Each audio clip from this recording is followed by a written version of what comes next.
Good morning, everyone. Christ is risen. Indeed, he is risen. Christos voskres. Voisino voskres. Christos anesti. Alithos anesti. Almasia kam. Veemet com. Okay. Christos está resucitado. Sorry, we're trying to do some camera adjustment here.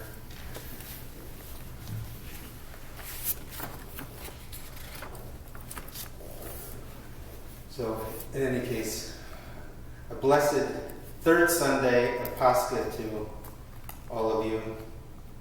And today is the Sunday of the myrrh bearers, otherwise known as the myrrh-bearing women. And they were known as the apostles to the apostles. And here we see some of them, right? And there's three Marys, right? And Susanna, and Joanna, and Martha, right? Mary's sister, and Lazarus' sister, and Salome. And we see the picture here of them arriving at the tomb. And the beautiful thing about Mark's passage, which is what was today, is it says very early, which only meant one thing in that they arrived at the tomb, which only meant one thing, while it was yet still dark. And St. John explains that to us, right? St. John's the one who, in his gospel, explains all the things that we might not understand from the other gospels. And he makes it very clear it was still very dark. Very dark out. And when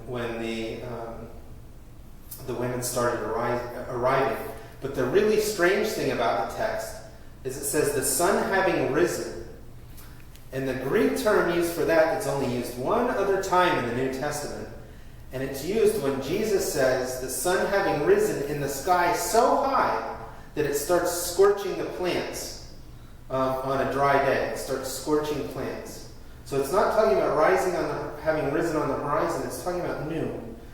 So immediately, we should be thinking, what does this text mean? It's saying it's midnight, and at the same time it's saying it's noon. And this is the beautiful thing about the Paschal hymnography and about the Old Testament itself, who predicts that Christ is the Son of Righteousness who arises, who will arise with healing in his rays, with healing in his wings. And but that he will rise before the dawn is what was predicted in the Messianic scriptures, foretelling. So St. Mark is telling us the Son of Righteousness has risen while it was yet dark, just as foretold in the prophecy. And that's what's depicted here in the icon too, is the women arriving, and it's still yet dark, and the angel revealing, look, he's not in the tomb. He's not in there. See the place where they laid him. And that was important because, as you saw in the early part of the reading,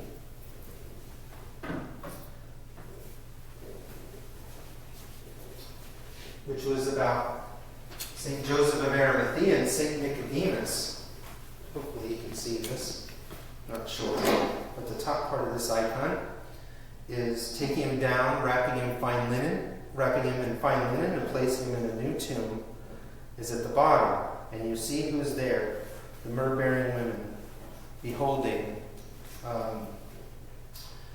the sight. And so, see the place where they laid him. Meant a lot to the women. They literally saw what happened before the tomb was sealed, before the guards were set in front of it. And so this news of the angel, the text says that they were amazed, but also that they were afraid. But they still went, as we know, to tell the apostles. The myrrh-bearing women are known as the apostles to the apostles because they're the ones that got to proclaim the resurrection. It was first only the angels told only the women, and the women got to see the Lord before the men did. And so we called the myrrh-bearing women the apostles to the apostles. And that's why today we honor them first and foremost, and we honor along with them Saints Joseph of Arimathea and Saint Nicodemus, who were among the Sanhedrin, which was the great council. So they were very important, high-up officials, and they were also wealthy disciples, followers of Christ.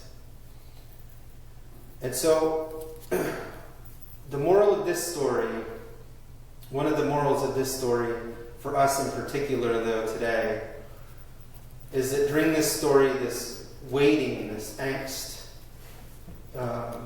for what is going to happen, this uncertainty, this period of uncertainty, which happened from Friday, from Thursday night, really, right? I mean, after Christ offered his body and blood, first in the chalice, and then he goes and gets taken away, and gets whipped and tried in several places.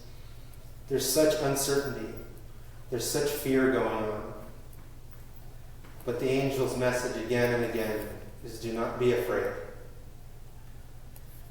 And we have some good news that the bishops have already started talking about